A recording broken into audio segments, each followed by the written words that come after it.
Nobody had warned Elaine that dating Seo Jihan came with supplementary material. Not in a bad way. Not in a complicated way. Just in the way that certain things in life arrive with fine print you didn't read at signing because the main offer was compelling enough that you said yes before scrolling to the bottom, and then discovered, at a reasonable pace over the following weeks, that the fine print included one extremely opinionated mother who considered herself a co-author of the relationship, a family security detail that appeared without announcement in the vicinity of wherever Elaine happened to be, and a man who loved so quietly and so thoroughly that she kept catching herself staring at him in the middle of completely ordinary moments wondering how she'd gotten here. The security detail had been the first discovery. She'd noticed the second week.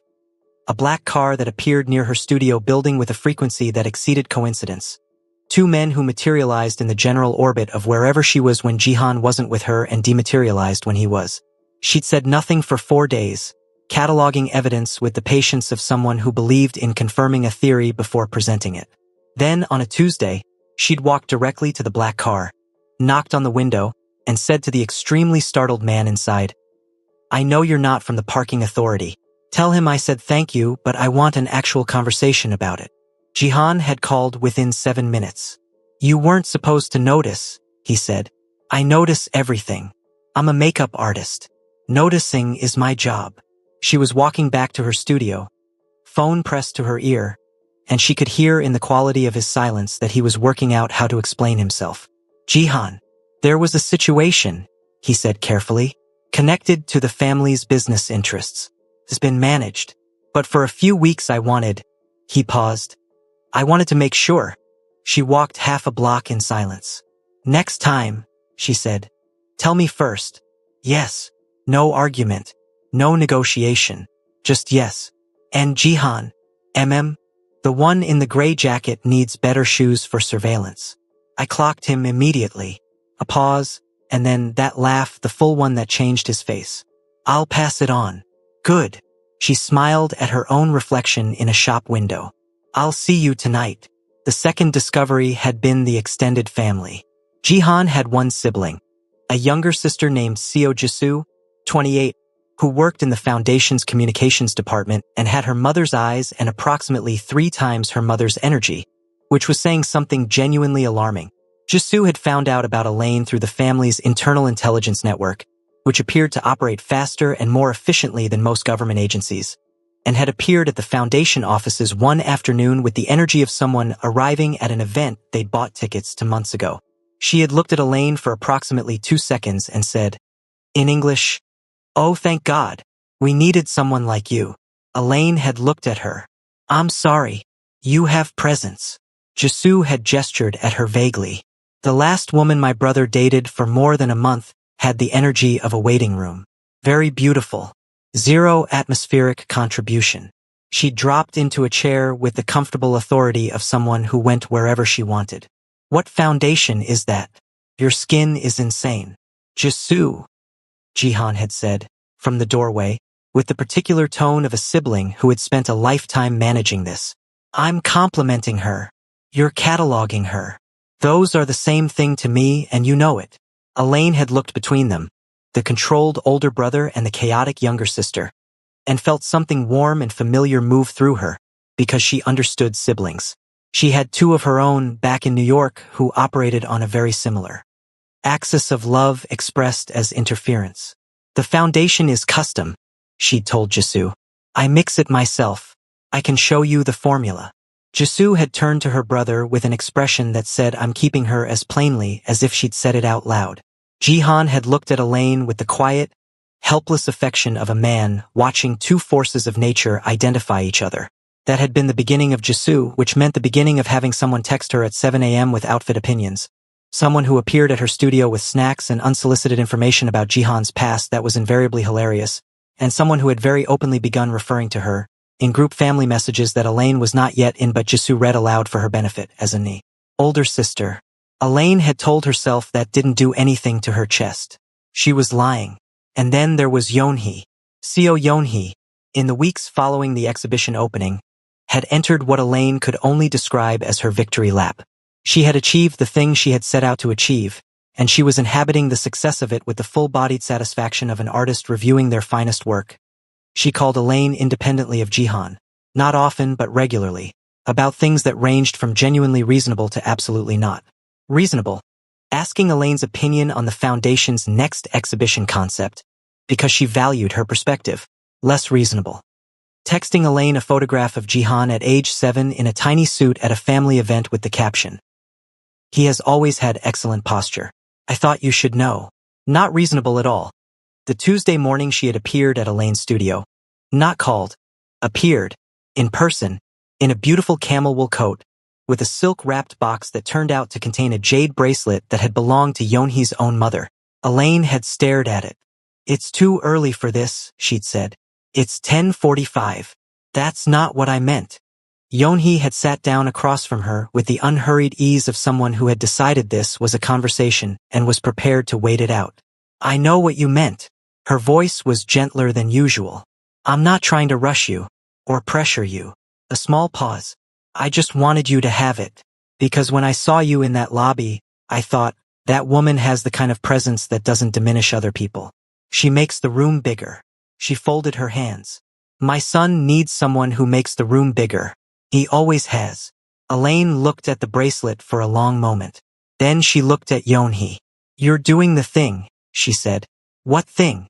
"The thing where you say something so genuinely lovely that I can't be even slightly annoyed at you, even though you showed up to my studio unannounced."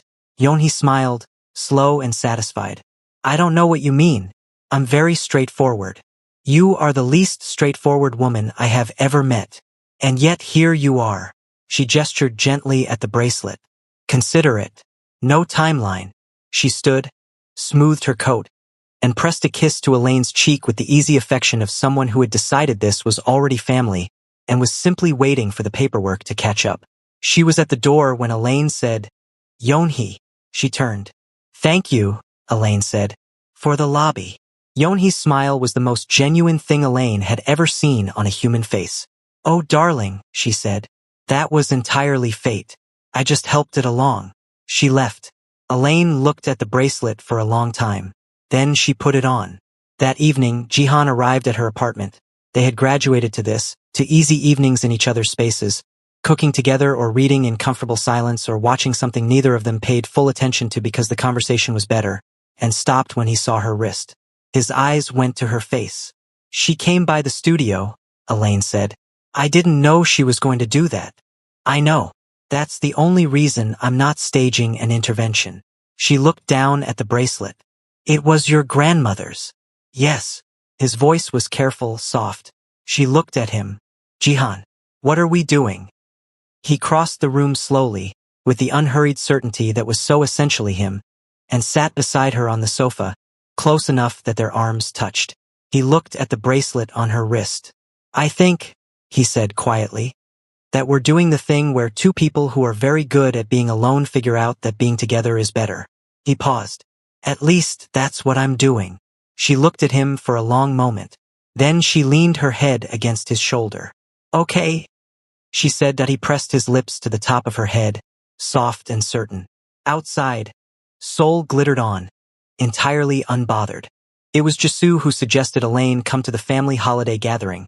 Yeonhee who immediately co-signed with the energy of someone who had been waiting for someone to suggest it, and Jihan who had looked at Elaine over dinner and said, simply, "You don't have to, but I'd like you to," which was, Elaine had privately acknowledged, exactly the right way to ask. She'd said yes.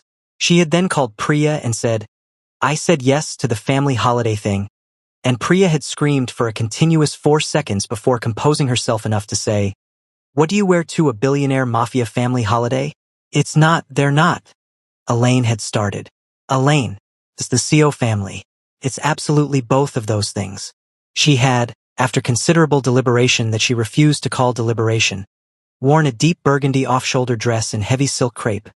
Elegant, confident, festive without being costume-y, with her locks in an elaborate updo threaded with small gold ornaments she'd woven in herself. Gold cuff, gold rings, heels in deep cognac leather. She'd done her own makeup. Skin luminous and rich, a deep cranberry lip, liner that could have cut glass. She looked, when she turned in her mirror, like exactly who she was. The CO family home was in a private enclave in Songbukdong. Walled, gated, and beautiful in the way that old Korean architecture was beautiful when money had taken care of it faithfully across generations. The main house was low and wide, traditional rooflines over modern interiors, and inside it smelled like pine and something slow cooking and the particular warmth of a house that was genuinely lived in. Jihan had met her at the gate and his expression when he saw her had been everything, really. The whole thing compressed into 3 seconds. "You look," he started. "Don't," she said, because she could see he was going to say something that was going to make her feel things in the driveway and she needed to maintain composure. For what was ahead? He closed his mouth. But he took her hand, which said the same thing. The extended family was large, warm, occasionally overwhelming, and fascinated by Elaine in a way that was genuinely kind rather than othering, though the questions came fast and from several directions at once. An aunt wanted to know about her Caribbean roots, which launched a 20-minute conversation about Haitian culture that Elaine enjoyed thoroughly. A cousin, approximately 14, wanted to know if she'd ever done makeup for an idol and listed 12 specific names in order of preference. An elderly uncle said something in rapid Gyeongsang dialect that Elaine's Seoul Korean didn't fully cover, and Jihan translated with a straight face. "He says you have the kind of face that makes people want to sit up straighter. That's the nicest thing anyone's ever said about my face," Elaine said. "He also wants to know if you can fix his eyebrows. He's been asking everyone this for 3 years. I'll see what I can do."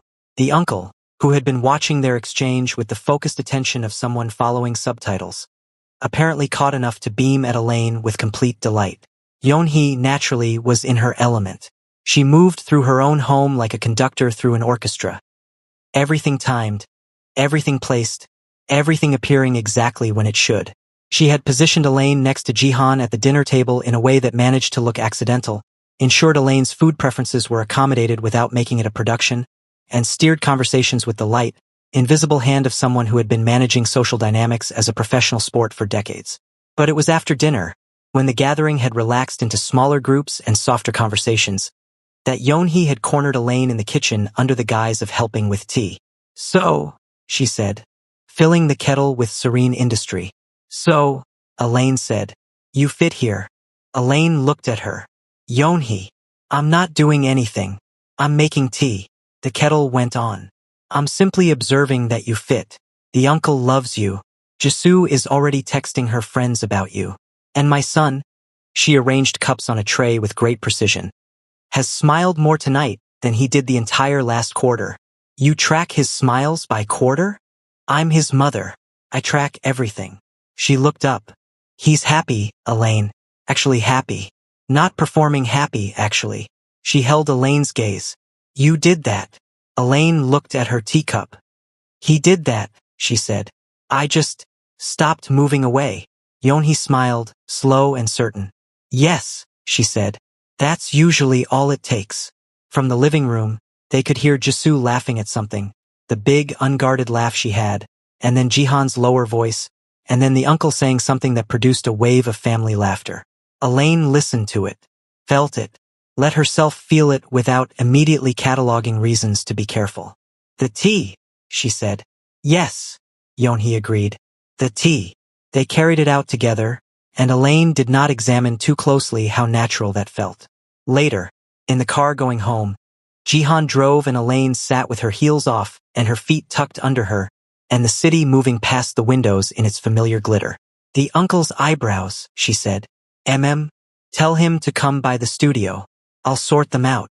Jihan was quiet for a moment. Then he reached over and took her hand where it rested on the console, without looking away from the road. "Thank you," he said, "for tonight. Your family is wonderful. They liked you immediately. Your mother liked me in a lobby before she knew my name." Elaine smiled at the window. The bar was set early. He laughed, quiet, warm. "She has good instincts." "The best instincts," Elaine agreed. "Don't ever tell her I said that. She'll find out anyway." "I know, but let's not make it easy for her." He brought her hand to his mouth and pressed his lips to her knuckles, brief and certain and warm, eyes still on the road. Elaine watched Seoul pass and let herself be completely, quietly happy. Jihan had been planning it for 6 weeks. Elaine found this out after the fact from Jisoo, who had been physically incapable of keeping the information inside her body for more than 48 hours post-event, and had called Elaine the morning after to debrief with the energy of someone who had personally survived a great ordeal. 6 weeks, Jisoo said. He had a notebook, a physical notebook with a pen, planning, like an architect, like a person who builds things. He is a person who builds things. He was building a proposal, Uni. He researched the restaurant for 2 weeks. He talked to your assistant Jaiwon. He talked to Jaiwon? Jaiwon knew everything and said nothing, and I respect her so much for it. He asked her what made you happiest. Not what you liked. What made you happiest? Do you understand? Because I am still recovering. Elaine, sitting in her studio in the particular warm days she'd been inhabiting since the previous evening, looked at the ring on her hand. It was not what she would have predicted, which meant it was exactly right. Not the largest stone, not the flashiest setting. A deep, rich champagne diamond, almost cognac in certain lights. Set low in a band of warm gold, simple and structural and quietly extraordinary. The kind of ring that had been chosen by someone who had looked at Elaine, really looked and understood her. She had understood this immediately when he'd opened the box, and it had undone her more than the question had. The evening itself had been, by design, almost entirely without spectacle. He had taken her to a restaurant she loved. Not a new, impressive one, but the small Japanese-Korean fusion place in Mapo where they'd had their first dinner. The owner had greeted them with the particular warmth of someone who had been told in advance that tonight was important. And their corner table had a small arrangement of flowers that managed to feel romantic without feeling like a production. They'd eaten well, and talked easily the way they always did now, the comfortable, wide-ranging conversation of two people who genuinely found each other interesting. And Elaine had noticed at some point during the second course that he was slightly more focused than usual. Not nervous, exactly. Concentrated. Like a person who had made a decision and was living inside it peacefully. She had thought, something is happening tonight. She had not said this. She had, in fact, pretended not to notice because she was Elaine Beaumont and she had dignity, but she had also very quietly ensured that her lip color was intact and her locks were sitting right, because she was also a realist. When the dessert arrived, something small and perfect that she hadn't ordered, and he reached into his jacket. She had felt her whole chest go quiet. He didn't make a speech. This was the thing about Jihan. He didn't perform. He had looked at her across the table with that whole thought look, and said, I have been thinking clearly for the first time in a long time. Since you. Pause. I don't want to think clearly without you. He'd opened the box. Will you stay? Not will you marry me. Will you stay? She had looked at the ring and then at him, and the thing that happened to her face was something she would never fully be able to describe. Some combination of recognition and certainty and the particular relief of arriving somewhere you didn't know you'd been traveling toward. Yes, she'd said. Obviously yes. He'd put the ring on her finger with the quiet steadiness of someone who had pictured this moment enough times that the reality of it felt like coming home. Then he'd leaned across the small table and kissed her. Unhurried, certain, warm. And the restaurant owner had materialized from nowhere with champagne, which suggested the whole establishment had been briefed. Now, the morning after, Elaine was sitting in her studio looking at her ring and talking to Jisoo on the phone. And her phone was buzzing with a second call. She looked at the screen. Yeonhee. Jisoo. I have to go. Is it Iyama? She's been awake since 5 a.m. Goodbye, Jisoo. She switched calls. Yeonhee. Elaine. The composure was, it was there, technically, in the way a dam technically holds water. I have heard news. From whom? It was 12 hours ago. Jihan called me immediately after. As he should. A sound that was not quite a breath but was definitely emotion being managed in real time. I need you to know that I am being very calm.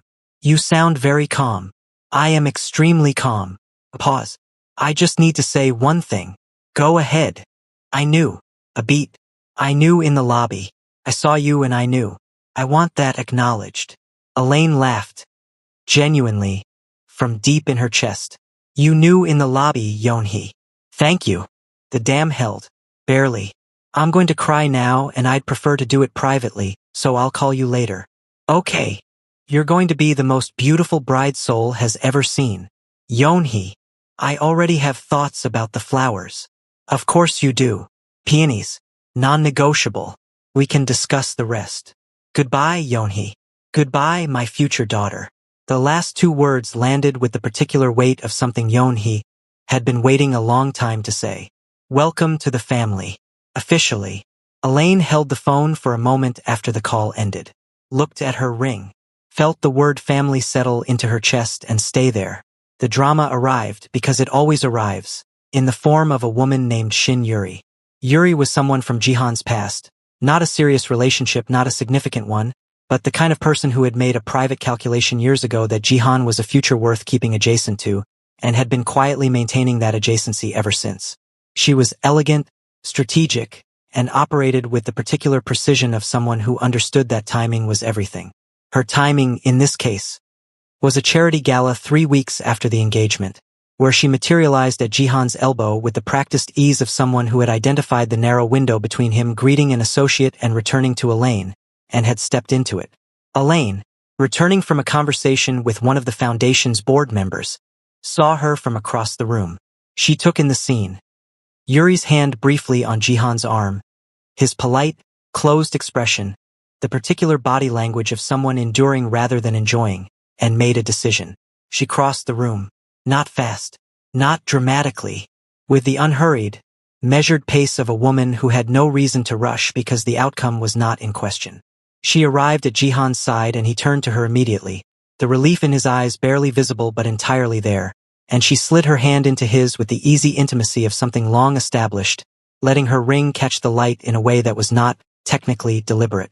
Sorry, she said to him, warm and natural. The board member had a lot of thoughts. She glanced at Yuri with the pleasant, non-committal expression of someone who is being polite to a stranger. Hi, I'm Elaine. Yuri looked at the ring.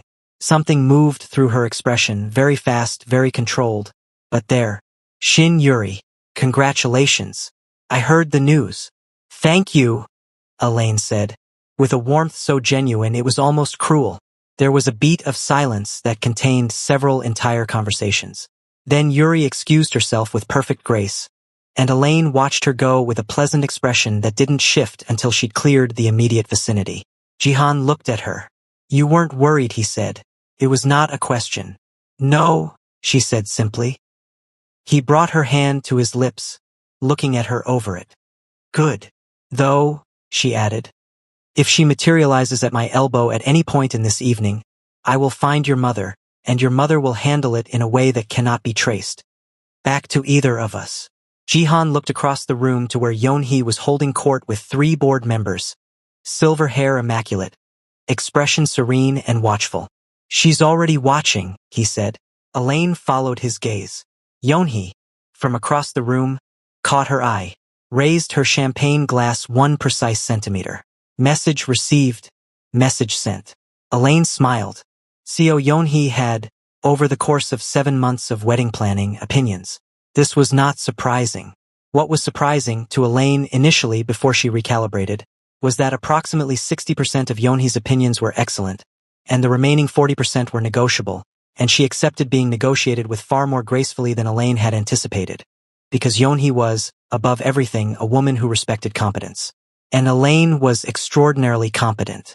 They had established early, over a lunch that had been theoretically about venues but had actually been about the fundamental nature of their working relationship going forward, that Elaine was not a woman whose wedding was going to be planned by anyone other than Elaine.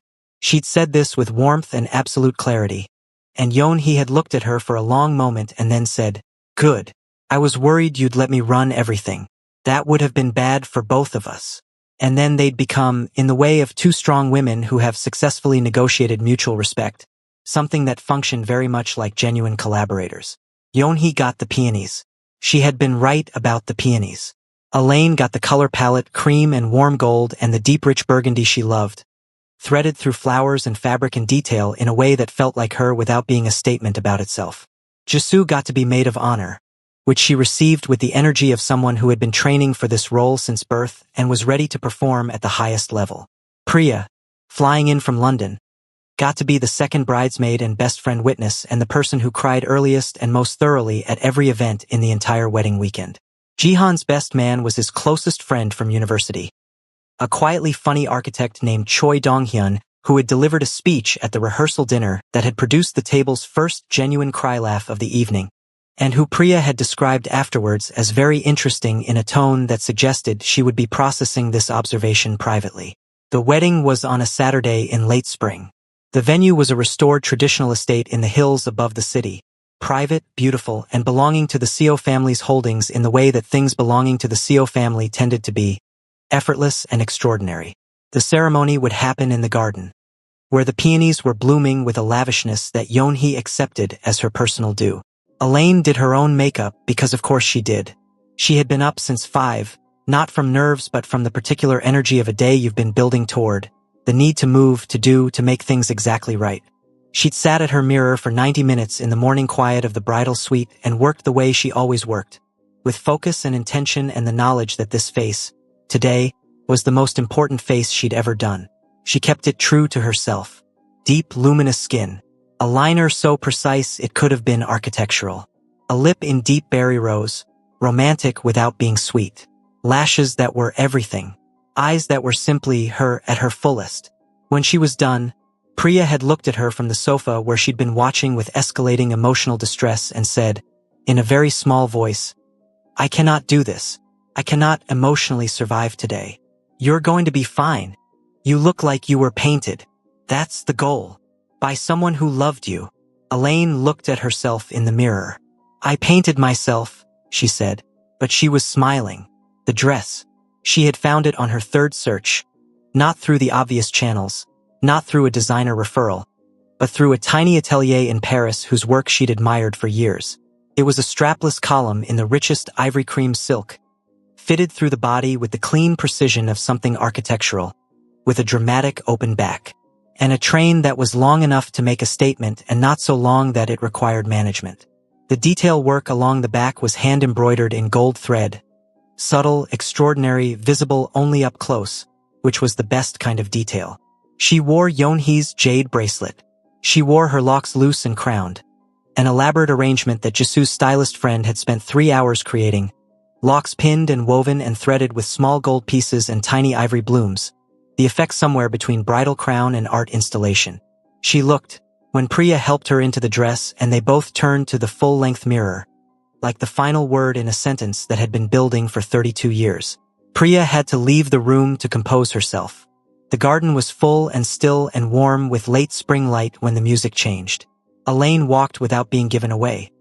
She had nobody to give her away, she had said, because she was not being given to anyone, she was arriving, which meant she walked alone, which meant every eye in the garden was on her without distraction, which meant the collective intake of breath when she appeared at the top of the aisle was the loudest quiet sound she had ever heard. She saw Jihan at the end of the aisle.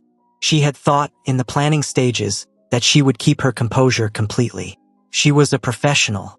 She looked at faces for a living. She would walk calmly and arrive at her future husband's side and feel things privately in the dignified way she preferred. Then she saw his face. He was not keeping his composure. He was not even attempting to keep his composure. He was looking at her with the whole thought look turned all the way up to something beyond its previous register, and his jaw was tight and his eyes were bright, and when she got close enough to see the detail of his expression clearly she understood that Seo Jihan, composed, controlled, architectural Seo Jihan was about 10 seconds from crying. She reached him. He took her hands. "Hi," he said very quietly. "Hi," she said. "You," he stopped, started again. "You look." "Don't," she said, because she could see where that sentence was going, and if he got there she was going to cry, and she had spent 90 minutes on this makeup. He closed his mouth, but his hands tightened on hers. Behind them, in the front row, Yeonhee was wearing a magnificent dusty rose gown and crying with the elegant, undeniable efficiency of someone who had earned every tear. Jisoo, beside her, was not even attempting elegance. She was weeping with the full-bodied commitment of someone who had been holding this in since the lobby story and had decided today was the day. Priya, from the bridesmaid position, met Elaine's eye and mouthed, "I told you." The ceremony was everything it was supposed to be, true and warm, and occasionally funny because the officiant, a family friend who had known Jihan since childhood, had a dry wit that produced exactly the right moments of laughter in the spaces between the wait. The vows were private, written separately, spoken to each other in the particular hush that a garden of people creates when it collectively decides to give two people a moment. Jihan went first. He said, among other things, "You make every room larger." You make every conversation worth having. You noticed everything about me, including the things I hadn't said, and you stayed anyway. I have been waiting my whole life to be known by someone like that. I'm not waiting anymore. Elaine did not cry. She held it by approximately the width of a breath. She said, when her turn came, I kept your mother's card for 6 days and moved it to every bag I owned and told myself and everyone I knew that I absolutely was not going to call her. A wave of laughter through the garden. And then I let myself, finally, stop running from something that was only ever going to be good. She looked at him. You are the best thing. I almost talked myself out of. I'm done talking myself out of you. The kiss that followed lasted long enough for Jisoo to start clapping and Priya to sob audibly, and Yeonhee to press her handkerchief to her mouth with the expression of a woman who had personally made this moment happen and was accepting the results graciously. The reception was long and joyful and included a moment where the uncle, whose eyebrows Elaine had, 2 months prior, genuinely sorted out, took to the microphone to say something in Gyeongsang dialect that Jihan translated, at the table as, he says you were the best thing to ever walk into the family, including him, and he moved here 30 years ago. Elaine had laughed until her face hurt. She danced with Jihan, who was quietly and surprisingly good, which she filed as another thing nobody had warned her about, and with Jisoo, who was not quietly good but was loudly and entertainingly committed, and briefly with Yeonhee, who danced the way she did everything, with impeccable form and evident satisfaction. At one point, near the end of the evening, Elaine found herself standing with Yeonhee at the edge of the garden, while the dancing continued behind them, both of them with glasses in hand, looking at the lights strung through the trees. Happy? Yeonhee asked. Elaine looked at her husband across the garden. She had not yet gotten used to that word, was still turning it over like something new and solid. Laughing at something Donghyun had said, jack it off by now, the ease of a man fully in a good evening. Yes, she said, simply. Yeonhee nodded, once. Good. A comfortable silence. I have been thinking, Yeonhee said, in the tone of someone who had been thinking about something since much earlier and had selected this moment deliberately. Elaine looked at her. Yeonhee. Not yet, Yeonhee said, with an innocence so performed it deserved its own category. I'm simply thinking, in general, about things, the future. No specific timeline. No specific timeline, Elaine repeated. Grandchildren are wonderful, Yeonhee said, to the middle distance. I've heard. You don't have any grandchildren. Not yet. The lightest, most civilized pause in history. But I live in hope. Elaine looked at her for a long moment. Then she shook her head, slow and helpless, and laughed. You never stop, she said. Never, Yeonhee agreed warmly and without apology. It's my best quality. 6 weeks later, Elaine sat on the bathroom floor of their apartment at 7 in the morning with a pregnancy test in her hand and stared at it for a long time. 2 lines. She sat with this information for approximately 3 minutes, in the particular quiet of a life changing in real time, and then she heard Jihan moving in the kitchen, the familiar sounds of him making coffee, the low music he always put on in the mornings, the ordinary extraordinary texture of a shared life, and she stood up. She walked out of the bathroom. He was at the counter, back to her, and he turned when he heard her, the easy smile of a morning already on his face. He saw her expression. The smile changed, not gone, just shifted, focused, the whole thought look coming fully online. She held up the test. The silence lasted 2 seconds. Then he crossed the kitchen in 3 strides and had her in his arms, and she felt him breathe. A long, full breath, the kind that carries something through, and he pressed his lips to her temple and held her there, solid and certain and completely present, which was always what he was. Hi, he said into her hair. She laughed, muffled against his chest. Hi, a baby, a baby. He pulled back enough to look at her, and his face, his extraordinary, composed, whole-thought face, was the most open she had ever seen it. No control, no architecture, just him, fully. Are you happy? He asked.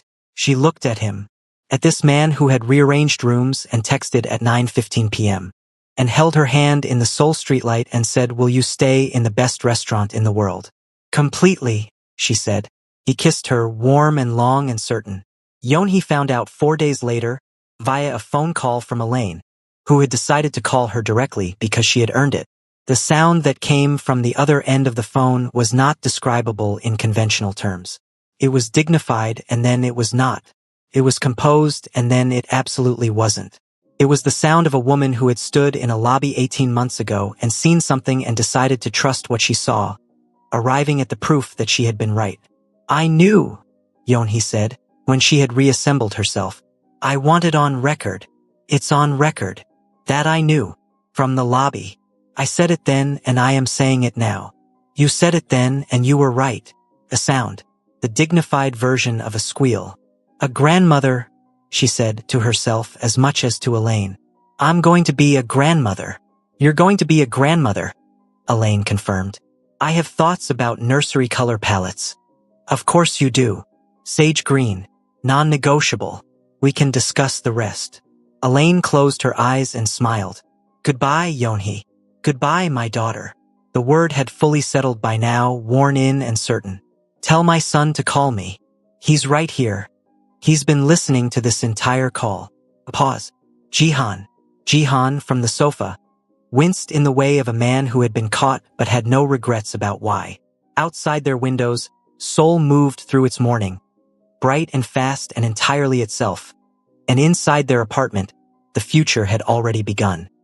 So basically, in this story, we learned that true love isn't about control or status. It's about respect, trust, and choosing each other every day. Even in a world of wealth, power, and family expectations, love grows strongest when two people meet as equals and embrace each other fully. Thank you so much for watching. Kindly like, subscribe, and share.